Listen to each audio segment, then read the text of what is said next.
One of the things that always comes up when we introduce you to new yachts on the channel is about the looks, the design. And many people, you might be shocked to know, have opinions on what makes a yacht good looking or not. Now, here's a few examples that I've taken out of the comments. This is one ugly yacht, or why are so many yachts so ugly? Or the Fed ship is just plain ugly, wow, is that what they were aiming for? Or this is my favorite, and it's about money not being able to buy taste. Jeff Bezos' sailing yacht looks like it's not finished yet, and if it is, it's an ugly one. More money than knowing what looks good. So you get the idea. Now, if we reply to these comments, we generally say, beauty is in the eye of the beholder, right? Because it is ultimately what makes the world go round. Everybody has a different idea of what looks good. But ultimately, the only person that needs to think something is good looking is the person paying the bill for its construction. Having said all of that, we want to introduce you to the latest offering from Aberking and Rasmussen. We think you may agree this yacht is doing its best to make yachts great again. To paraphrase someone who said something similar a few years ago, I don't remember exactly who right now. Anyway, we first saw this yacht about 7 months ago when it was being launched at the shipyard, but it was still incomplete with no mast and upper equipment fitted. But right away you can see that it has some really sleek lines, has that black hull, traditional looks from, dare I say, days gone by.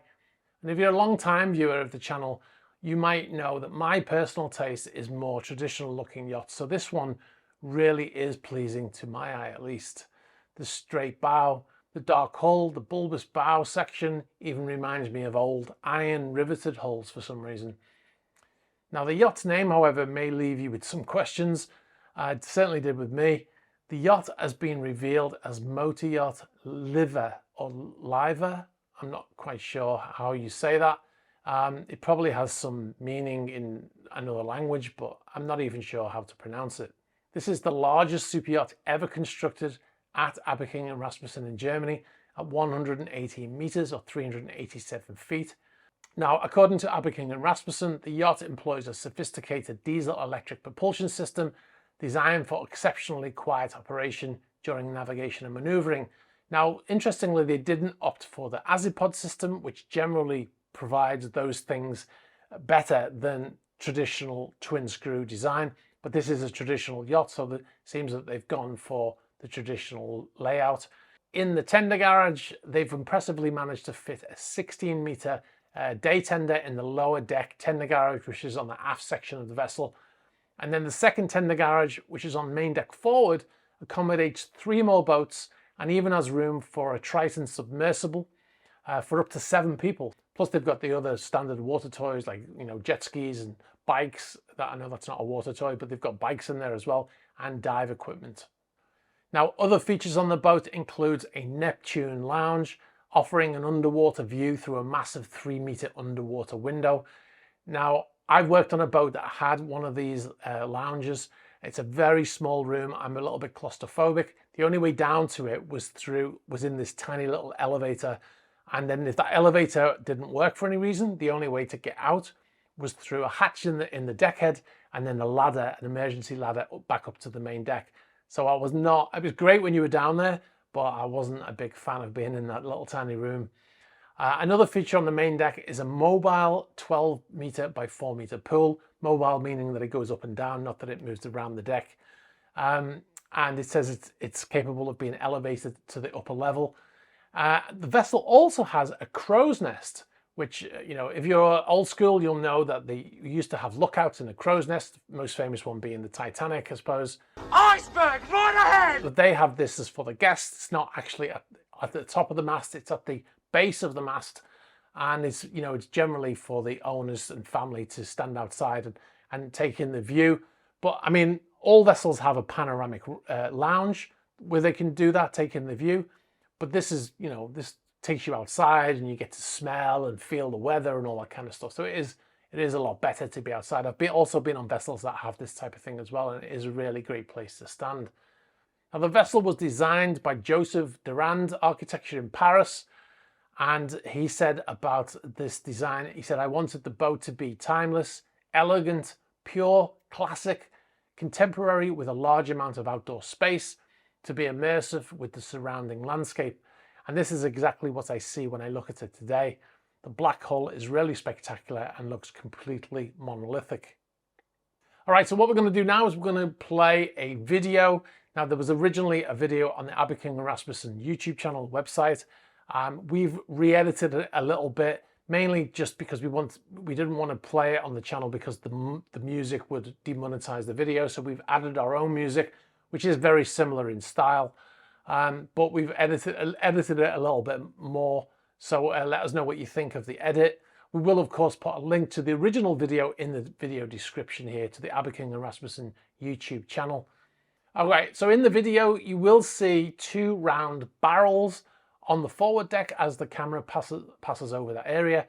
These are inflatable life rafts. Now, when they filmed this video, the yacht was on sea trials and they probably didn't have the permanent life rafts in place, and that's why they've put those ones there. I don't think they will be there, all the time, because obviously it doesn't look very good. Normally they'll have some area on the boat that is hidden from view, and when there's an emergency it opens up and then you can launch those with like some sort of davit system. So anyway, without further ado, let's roll the video.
So really hoping this yacht's going to be at the Monaco Yacht Show next month. Unbelievably, it's next month.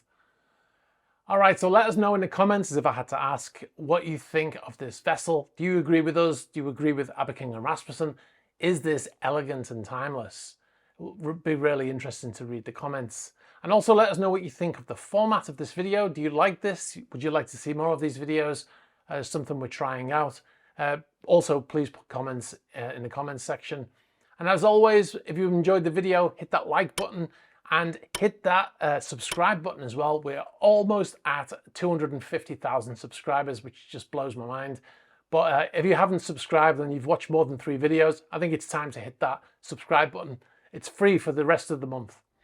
All right, guys, thanks very much for watching, and I'll catch up with you soon. Enjoy the rest of your weekend. Bye-bye.